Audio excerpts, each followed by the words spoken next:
Assalamualaikum warahmatullahi wabarakatuh. Kami dari kelompok 2 yang beranggotakan Rika Junior, Pagita Sarah, Hadian Fadilah, Widya Puspa, Ita Widya, Mentari Aprilian, Alisa Khairunisha, dan Al Imron. Kami di sini akan mempresentasikan tentang analisis pada PT Indofood Sukses Makmur. Berikut hasilnya yang akan dibacakan oleh teman-teman saya. Rasio likuiditas dapat didefinisikan sebagai rasio yang menunjukkan kapabilitas perusahaan dalam menutupi kewajiban jangka pendeknya. Rasio likuiditas memiliki beberapa jenis yang lumrah dipakai dalam praktek untuk mengukur perusahaan dalam memenuhi kewajiban jangka pendek, yaitu pertama, rasio lancar, rasio kas, dan rasio sangat lancar. Nah, terus yang pertama ada rasio lancar atau current ratio. Rasio lancar digunakan dalam mengukur kemampuan perusahaan untuk memenuhi kewajiban jangka pendeknya yang akan jatuh tempo menggunakan total aset lancar yang ada. Rasio lancar dihitung dengan rumus rasio lancar sama dengan aset lancar per kewajiban lancar. Rasio lancar PT Indofood Sukses Makmur 2018 Rp32.553.231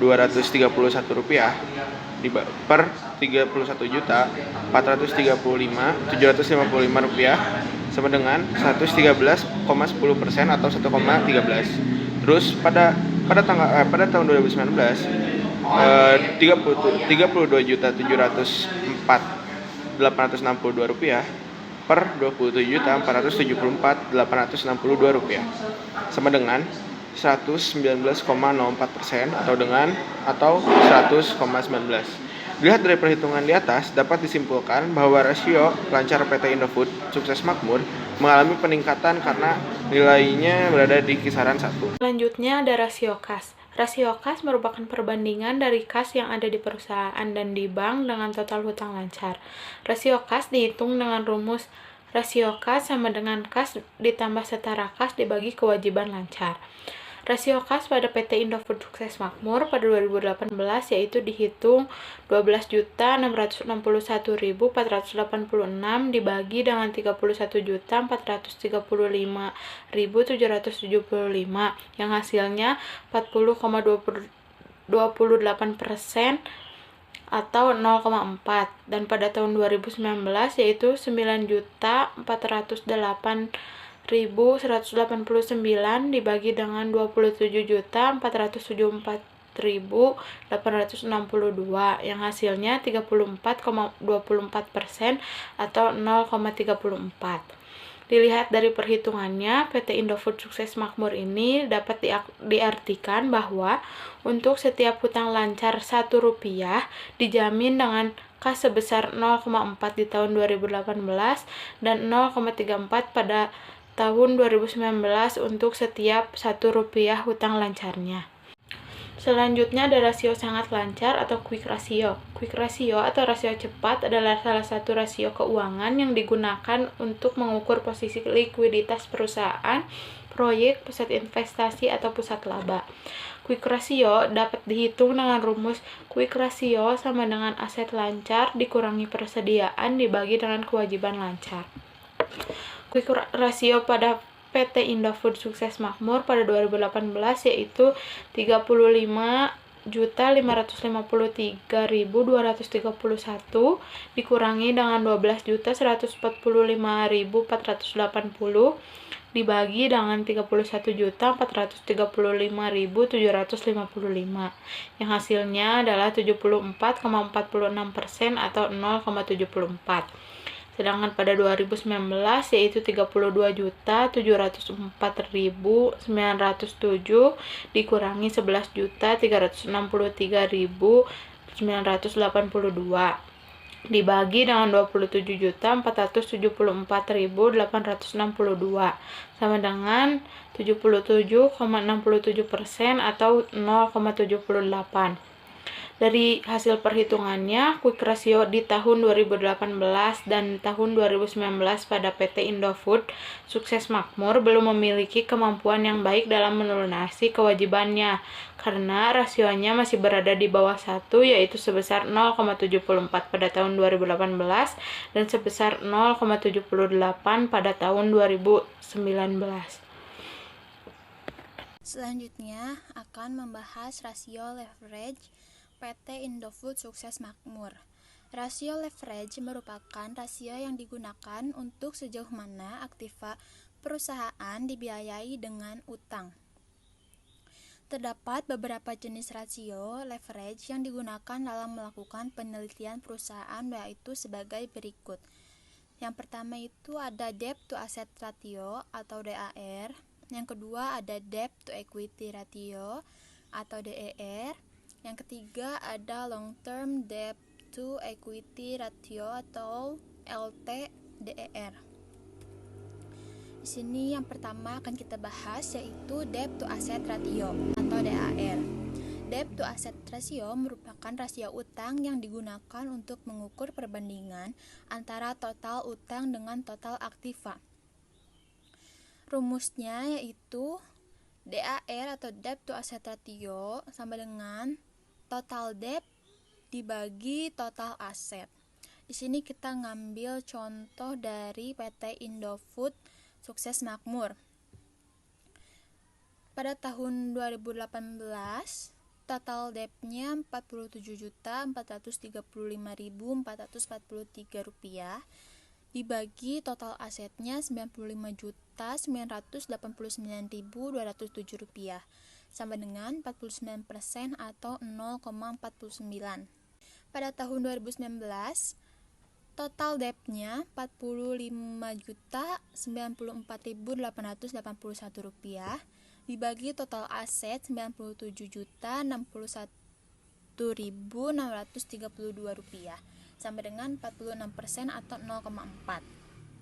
Nah, berdasarkan hasil perhitungannya, DAR PT Indofood Sukses Makmur menunjukkan adanya perubahan pada tahun 2018 sampai 2019. Dari rasio tersebut, besarnya aktiva perusahaan yang dibiayai oleh hutang pada tahun 2018 lebih besar 2% dibandingkan dengan tahun 2019. Selanjutnya kita akan membahas yang kedua yaitu debt to equity ratio atau DER. Debt to equity ratio merupakan rasio yang digunakan untuk menilai dan membandingkan hutang dengan ekuitas. Formulasi dari debt to equity ratio adalah debt to equity ratio atau DER sama dengan total debt dibagi total equity. Di sini masih sama, kita mengambil perhitungan dari PT Indofood Sukses Makmur. Pada tahun 2018, total debt-nya Rp47.435.443 dibagi total equity yaitu Rp45.553.764 sama dengan 0,97 atau 97%. Pada tahun 2019, total debt-nya Rp45.094.881 dibagi total equity-nya Rp51.966.751 sama dengan 0,86 atau 86%. Pada tahun 2019 terlihat menurun sebanyak 11% dibandingkan dengan tahun 2018. Maka dapat dinilai bahwa kinerja PT Indofood Sukses Makmur membaik karena mengalami penurunan angka rasio dari tahun 2018 sampai tahun 2019. Yang ketiga, long term debt to equity ratio atau LTDR merupakan rasio antara utang jangka panjang dengan modal sendiri. Tujuannya adalah untuk mengukur berapa bagian dari setiap rupiah modal sendiri yang dijadikan jaminan utang jangka panjang. Rumusnya LTDR sama dengan long term debt dibagi dengan equity. LTDR pada PT Indofood Sukses Makmur pada tahun 2018 long term debt-nya sebesar 7.522.682 dibagi dengan equity-nya sebesar 48.553.764 sama dengan 0,15 atau bisa disebut juga dengan 15%. Pada tahun 2019, long term debt-nya sebesar 9.304.748 dibagi dengan equity sebesar 51.966.751 sama dengan 0,17 atau 17%. Selanjutnya ada rasio aktivitas, yaitu rasio yang mengukur seberapa efektif perusahaan dalam memanfaatkan semua sumber daya yang ada. Semua rasio aktivitas ini melibatkan perbandingan antara tingkat penjualan dan investasi dari berbagai jenis aktiva. Adapun yang termasuk dalam rasio aktivitas adalah 1. Total aset turnover atau perputaran aktiva. 2. Inventory turnover atau rasio perputaran persediaan. 3. Receivable turnover yaitu perputaran piutang. 4. Avenger collection period yaitu period penghasilan rata-rata. 1. Total aset turnover atau perputaran aktiva, yaitu rasio yang menggambarkan perputaran aktiva diukur dari volume penjualan. Maka jumlah aset yang sama dapat memperbesar volume penjualan apabila aset turnover-nya ditingkatkan. Total aset turnover dihitung sebagai berikut, yaitu penjualan dibagi total aset. Total aset turnover PT Indofood Sukses Makmur pada tahun 2018 yaitu 54.742.287 dibagi 95.989.207 hasilnya 0,5 kali. Sedangkan pada tahun 2019 yaitu 57.845.448 dibagi 97.006.632 sama dengan 0,6 kali. Maka perputaran total aktiva pada PT Indofood dalam periode tahun 2018-2019 mengalami kenaikan rasio yaitu pada tahun 2018 sebesar 0,5 kali dan pada tahun 2019 sebesar 0,6 kali. Kedua, inventory turnover atau rasio perputaran persediaan merupakan suatu rasio keuangan yang merepresentasikan hubungan antara harga pokok, persediaan barang, dagangan, dan persediaan akhir periode, yang menunjukkan seberapa cepat perusahaan menggunakan persediaan untuk menghasilkan barang dan jasa yang akan dijual. Adapun cara menghitungnya yaitu penjualan dibagi persediaan. Inventory turnover PT Indofood Sukses Makmur pada tahun 2018 yaitu 54.742.187 dibagi 12.145.480. Hasilnya sama dengan 1,5 kali. Sedangkan pada tahun 2019 yaitu 54.845.448 dibagi 32.704.970 sama dengan 1,8 kali. Maka PT Indofood menghasilkan nilai perputaran persediaan sebanyak 1,6 kali di tahun 2019, sedangkan pada tahun 2018 mengalami perputaran persediaan sebanyak 1,6 kali. Selanjutnya ada receivable turnover atau perputaran piutang. Perputaran piutang merupakan rasio yang digunakan untuk mengukur berapa lama penagihan piutang dalam satu periode. Semakin tinggi rasio, maka menunjukkan bahwa modal kerja yang ditanamkan dalam piutang semakin rendah, dan tentunya kondisi ini semakin baik bagi para perusahaan. Rumus receivable turnover ialah receivable turnover sama dengan penjualan kredit dibagi piutang. Receivable turnover PT Indofood Sukses Makmur pada 2018 adalah 57.742.187 dibagi 6.770.291 sama dengan 8,08 kali. Dan pada 2019 ialah 57.845.448 dibagi 6.240.9078 sama dengan 9,26 kali. PT Indofood Sukses Makmur menghasilkan nilai perputaran piutang sebanyak 8,08 kali di tahun 2018, sedangkan pada tahun 2019 mengalami perputaran piutang sebanyak 9,26 kali. Lalu ada average collection period atau periode penagihan rata-rata. Periode penagihan rata-rata adalah salah satu pengukuran yang menunjukkan berapa banyaknya waktu yang diperlukan oleh sebuah perusahaan untuk merealisasikan penjualan kreditnya.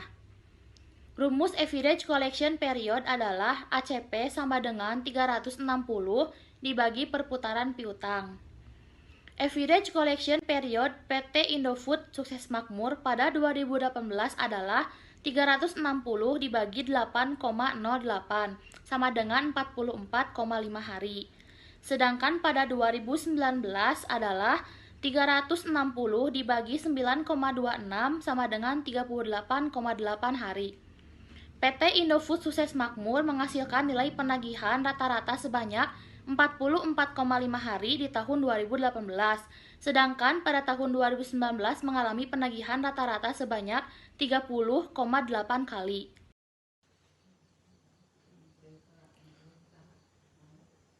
Oke, selanjutnya di sini saya akan menjelaskan tentang rasio profitabilitas.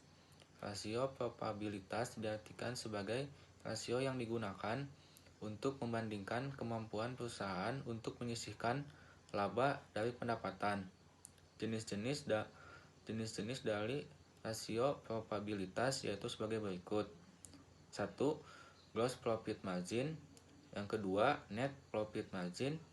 Yang ketiga yaitu ada return on asset. Yang keempat, return on equity. Dan yang kelima yaitu ada return on investment. Yang pertama yaitu ada gross profit margin. Margin laba kotor atau gross profit margin adalah perhitungan antara penjualan dengan beban. Jika harga produk mengalami peningkatan, maka GPM produk akan menurun, begitu juga sebaliknya. Besar rasio GPM akan menunjukkan kinerja perusahaan semakin bagus. Rumus GPM adalah sebagai berikut. GPM sama dengan laba kotor dibagi pendapatan. Gross profit margin PT itu Rp69.868 dibagi Rp54.742.187 sama dengan 0,28 atau 28%. Pada tahun 2019 yaitu Rp16.998.920 dibagi Rp50.845.448 sama dengan 0,29 atau 29%. Pendapatan kotor perusahaan mengalami kenaikan dari tahun 2018 ke tahun 2019 sebesar 1%, yang awalnya berada di 28% di tahun 2019 menjadi 29%. Hal tersebut mengindikasi bahwa perusahaan mampu menekan beban penjualannya sehingga meningkatkan laba bersih. Selanjutnya yaitu ada net profit margin. Net profit margin adalah salah satu rasio perhitungan untuk mengukur margin laba bersih atas penjualan yang dilakukan perusahaan. Pengukuran rasio merupakan perbandingan kinerja perusahaan dalam menghasilkan keuntungan setelah dikurangi semua biaya, dan rumus net profit margin adalah net profit margin sama dengan laba bersih dibagi pendapatan. Net profit margin PT Indofood Sukses Makmur yaitu pada tahun 2018 yaitu Rp3.580.090 dibagi Rp50.742.187 sama dengan 6,5%. Pada tahun 2019 yaitu Rp4.195.398 dibagi Rp57.845.448 sama dengan 7,2%. Pendapatan bersih perusahaan mengalami kenaikan dari tahun 2018 ke tahun 2019 sebesar 1,3%, yang awalnya berada di 6,5% di tahun 2019 menjadi 7,2%. Hal tersebut mengindikasi bahwa perusahaan mampu menekan beban penjualannya sehingga meningkatkan hasil laba bersih. Selanjutnya akan dijelaskan oleh teman saya.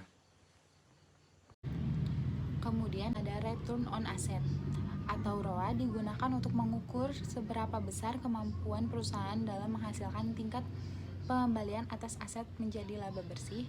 Semakin besar ROA sebuah perusahaan, maka semakin baik. Untuk perhitungannya bisa dilihat di sini. Nilai ROA PT Indofood Sukses Makmur menghasilkan tingkat pengembalian atas aset sebesar 57% pada 2018 dan 59% pada tahun 2019. Artinya, perusahaan mengalami peningkatan pengembalian atas aset menjadi laba bersih. Karena semakin besar ROA perusahaan, maka akan semakin lebih baik. Nah, selanjutnya ada return on equity. Semakin tinggi ROE ini, perusahaan maka akan semakin besar peluang untuk memaksimalkan potensi dividen untuk dibayarkan pada pemenang saham. Perhitungannya bisa dilihat di sini. ROE pada PT Indofood Sukses Makmur selama 2 tahun mengalami peningkatan sebesar 0,7%. Artinya, perusahaan mampu meningkatkan dan mendaya gunakan seluruh ekuitas atau modal untuk menghasilkan laba bersih yang besar. Selanjutnya ada return of investment. ROI atau return on investment adalah rasio yang menunjukkan hasil dari aktivitas yang digunakan dalam perusahaan atau suatu ukuran tentang efisiensi manajemen. Rumus ROI adalah ROI sama dengan laba bersih per total aset. Nah, ROI PT Indofood Sukses Makmur pada tahun 2018 yaitu Rp3.580.090 per Rp95.989.207 sama dengan 3,7%. Sedangkan di 2019 Rp4.195.398 per Rp97.061.632 sama dengan 4,3%. Maka ROI PT Indofood Sukses Makmur mengalami kenaikan yang signifikan dari tahun 2018 ke tahun 2019 sebesar 0,6%. Hal tersebut mengartikan bahwa perusahaan mampu memaksimalkan aset yang dimiliki dengan baik sehingga menghasilkan keuntungan bagi perusahaan. Dapat disimpulkan dari materi kali ini bahwa rasio likuiditas dapat didefinisikan sebagai rasio yang menunjukkan kapabilitas perusahaan dalam menutupi kewajiban jangka pendeknya. Rasio likuiditas itu terdiri dari rasio lancar, rasio kas, dan rasio sangat lancar. Kedua ada rasio leverage, adalah rasio yang mengukur perbandingan dana yang disediakan oleh pemilik dengan dana yang dipinjam perusahaan kreditur. Rasio leverage terdiri dari debt to asset ratio, debt to equity ratio, dan long term debt to equity ratio. Dapat diketahui bahwa jaminan pinjaman utang jangka panjang pada perusahaan ini sebesar 15% pada tahun 2018 dan 17% pada tahun 2019. Dapat dilihat bahwa resiko perusahaannya mengalami kenaikan karena rasio LTDR tahun 2019 lebih tinggi dibandingkan dengan tahun 2018. Ketiga, rasio aktivitas adalah rasio yang mengukur seberapa efektif perusahaan dalam memanfaatkan sumber daya yang ada. Rasio aktivitas terdiri dari total asset turnover, inventory turnover, perputaran piutang, dan periode penagihan rata-rata. Itu ada rasio probabilitas, diartikan sebagai rasio yang digunakan untuk membandingkan kemampuan perusahaan untuk menyisihkan laba dari pendapatan. Rasio probabilitas ini terdiri dari gross profit margin, net profit margin, return on asset, return on equity, dan return on investment. Mungkin sekian presentasi dari kami. Apabila ada kesalahan mohon dimaafkan. Wassalamualaikum warahmatullahi wabarakatuh.